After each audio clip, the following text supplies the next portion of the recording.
Kini kita masuk ke bagian ketujuh. What makes a study didactic? Kriteria konseptual penelitian didactics.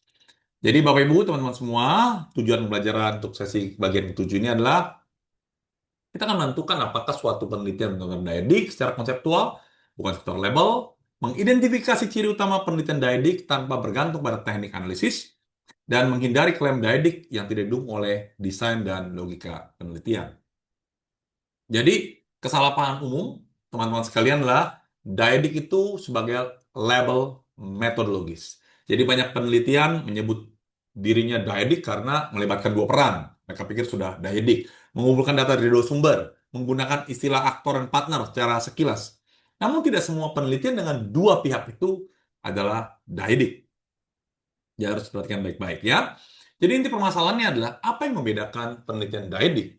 Penelitian hanya dapat disebut dyadic apabila yang pertama, hubungan antara individu menjadi fokus utama penjelasan fenomena. Sekali lagi, hubungan antara individu menjadi fokus utama penjelasan fenomena. Dan yang kedua, bukan sekedar sumber data tambahan.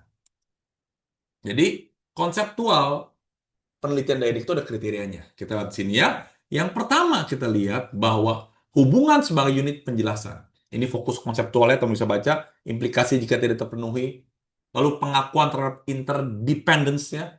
Respon individu dipahami tidak independen dan dipengaruhi oleh pasangan relasionalnya. Implikasi jika tidak terpenuhi. Lalu kejelasan peran diet seperti apa. Jadi peran anggota diet dibedakan secara teoritis. Kita sudah bahas dalam bagian sebelumnya. Distinguishable atau dijelaskan mengapa tidak dibedakan. Jadi, implikasinya jika tidak terpenuhi, maka desain dan interpretasi menjadi kabur karena peran tidak jelas. Dan yang terakhir adalah arah pengaruhnya yang jelas. Fokusnya adalah peneliti bisa menjelaskan siapa mempengaruhi siapa berdasarkan teori dan struktur relasi. Kalau ini tidak terpenuhi, maka hubungan direduksi menjadi korelasi tanpa makna relasional. Jadi ini kriterianya. Perhatikan baik-baik, sebenarnya sudah bahas di bagian-bagian sebelumnya ini, mereview kembali. Bapak Ibu teman-teman semua ya. Nah, jadi penelitian itu belum dyadic jika apa? Hanya mengumpulkan data dari dua peran tanpa logika relasional. Yang kedua, mengagregasi persepsi bawahan tanpa mempertahankan pasangan dyadicnya. Yang ketiga, menggunakan istilah dyadic tapi tetap menganalisa itu individu secara terpisah.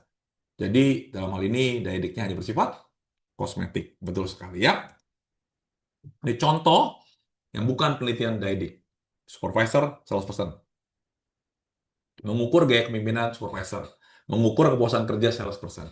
Lalu menghubungkan keduanya tanpa mempertahankan pasangan spesifik. Jadi relasi nyatanya tidak dipertahankan, cuma ukur supervisor gayanya apa, kepuasan kerja seperti apa, lalu diukur dua-duanya individu tanpa mempertahankan pasangan spesifiknya ya. Nah, tapi kalau kita lihat kalau yang dyadic, supervisor dan salesperson, supervisor tertentu dipasangkan dengan salesperson tertentu. Jadi dipasangkan. Jadi Andi dengan salesnya A, B, C, D dipasangkan. Kalau tadi tidak dipasangkan, Andi terusnya di bawah semua ya diukurnya tapi tidak dipasangkan. Nggak ada pairingnya ya. Nah, hubungan spesifik dijelaskan sebagai bentuk pengalaman salesperson.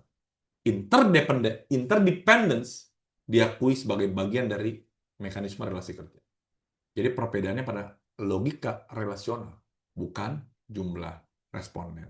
Nah, ringkasannya, bagian ini penelitian dyadic ditentukan oleh logika relasional, bukan hanya label atau teknik.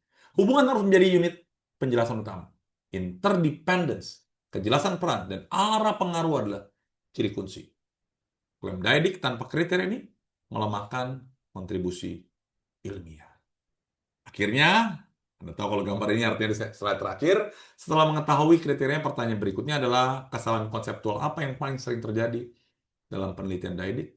Kita akan bahas di bagian 8. Tinggal 2 sesi lagi, materi ini akan selesai.